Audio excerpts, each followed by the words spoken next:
The Underworld in One Piece is a structure that is shrouded by many mysteries and questions. Even though we still know very little about it, I am convinced it will play a significant role in Wano and in future events.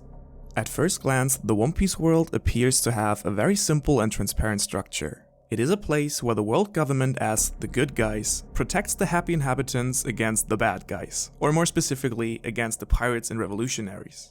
But beneath this layer of seeming harmony and simple duality lies a hidden and dark secret. The Underworld is a far-spread net of connections that acts independently of the power structures in the world. It is a platform for all kinds of shady and illegal activities, such as the trading of illegal goods, information, and weapons. Additionally, the Underworld also engages in morally highly questionable activities such as assassination and the continuation of the slave trade.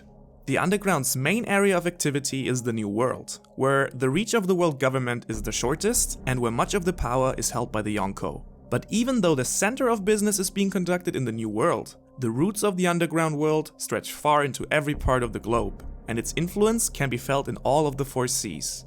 In the West Blue, for example, the so-called Five Families of the West are 5 mafia organizations that hold broad control from the Underground, one of them being Capone Beige. And in all oceans, dealings and trades are conducted frequently and seem to be relatively easily accessible to everyone who needs a certain good or service. So, who are the people that actually participate in this hidden and shadowy world? And how exactly does it work? Like a real black market, the Underworld in One Piece is a place where people and figures of all parts of society have a part in. The goods and services you can buy vary from very small things you cannot buy illegally under the eyes of your country's rules, up to full-scale arms deals, slaves, and even private armies. People participate on all levels of scale, and due to the money and power located in the system, it has developed its own distinct set of structures and rules. Participants are therefore often part of an established hierarchy and take on one or more roles in the market. On the top of the ladder seem to stand the so-called Emperors of the Underworld, who all follow a specific activity connected to goods or services and are perceived as the head of it. So far, we know of 6 emperors that I will quickly introduce. The first is the god of fortune, Dufeld, who is in power of loans giving out to anyone who needs money. The next one is Druk Peklo, who is considered the major undertaker of the Underworld. We do not precisely know what kind of undertaking he actually follows, but it is pretty safe to assume that they at least involve killing to a certain extent, since he can always be seen with his big scythe and an arm strap with the words death on them. He's also speculated to be involved into bounty hunting. The Concealer Gilbertson is the Warehouse Emperor, and he's basically dealing with all sorts of illegal or hard to come by goods. Next on we have Deep Ocean Current Umit. He's a shipping magnate and in control of all the trafficking and shipping of goods in the Underworld network. A person a little bit better known is Big News Morgan. He is the president of the World Economic Journal and therefore holds very great influence over the information distributed to the world. And lastly, we have the Queen of the Pleasure District, Stussy, who, as her name suggests, is in charge of prostitution in the Underworld. And she also follows another side hustle that might be important, but more about that later.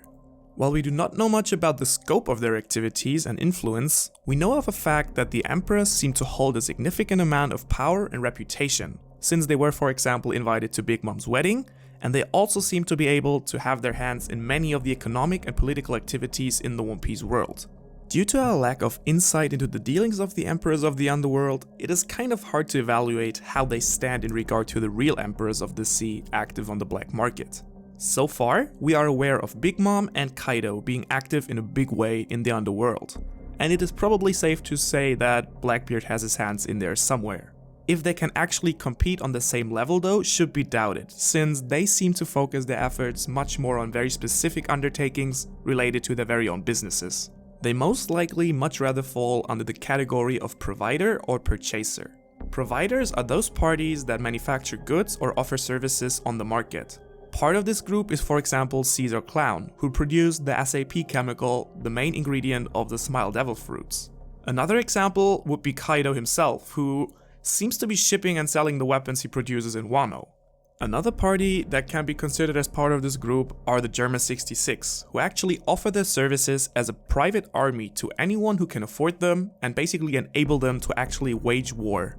Purchasers, on the other hand, are those people who seek to buy certain products or services from the underground market. Again, one of the first person who comes to mind here is Kaido, who is the purchaser of the Smile Devil fruits. But when you really think back to before the time skip, the Straw Hats actually were also active on the market themselves at one point. Frankie bought the Adam's Wood for the 1000 Sunny on the black market, with the money he previously stole from Luffy and the others. Also, Crocodile bought the illegal dance powder from the Underworld to initiate his coup in Alabaster. These three examples show how diverse the goods and interests are that purchasers have. Now, as these groups do often not come into direct contact with each other, there are parties who specialized on the role of intermediaries between them. These are the brokers and mercenaries. The most prominent until his defeat by Luffy was of course Don Quixote do Flamingo, or rather Joker as he was known to the Underworld. He was using his country Dressrosa as a base for smuggling and shipping goods, and he was also responsible for the supply chain of Kaido's Smile Devil fruits. Another part of this group is for example also Buggy, who founded Buggy's Deliveries to trade goods from the Underworld market. So you can now see that the Underworld is a highly structured and widespread network that holds people and goods of enormous power and influence. Now, you might wonder, how is it possible that such a widespread network with so many infamous participants and such intensive activities is not being recognized by the world government? And the very simple answer to that is that it actually is the case. The world government is not only aware of the Underworld's existence, but is actually very active in it itself. The Queen of the Pleasure District, Stussy, is actually a deep cover agent of the CP0 agency. Her task is presumably to give the world government the capability to monitor and enact a certain amount of control on the Underworld. And that she has that kind of influence can for example be seen as she convinced Morgan to publicly frame Dufel for the theft of the Tamate Baku box, so she could obtain it herself. If this justifies her running the prostitution business of the One Piece world, well, in my opinion, that is highly questionable. Another instance in which the world government is seen to actively participate in the Underworld's dealings are the tradings with Mother Caramel, who provided strong and promising orphans to the Cypherpole agencies and the Marines. Additionally, the world government is also theorized to be involved in the weapon dealings of Kaido. Now, regardless of whether this turns out to be true or not, it is safe to assume that the world government not only permits the existence of the Underworld, but is actually a part of it. Worst of all though is probably the illegal slave trade conducted in the Underworld that is tolerated by the world government for the simple reason that the world nobles are keen purchasers of these slaves. And as I discussed in my video on justice, this shows the full extent of the government's hypocrisy. So, we have now explored who is involved in the Underworld of One Piece and how it works. It is obvious that Oda has not introduced it for nothing, as its doings leave traces through the whole story and have had a more and more significant impact on the Straw Hats' journey. And if you should be asking yourself when the Underworld will actually become relevant again, remember the recent chapter where we were introduced to the other calamities. Jack has been tasked by King to get into touch with a new trading partner regarding their weapons, and I'm pretty certain that this will become of importance in the Wano arc itself. Now, I'm curious to hear what you guys think about this. How powerful are the Emperors of the Underworld? And what role will the Underworld play in the future of the Straw Hats? Share your thoughts in the comments below. If you liked this video, please like, share and subscribe to be notified for any future content of mine. I hope to see you around next time, and until then, have a great week.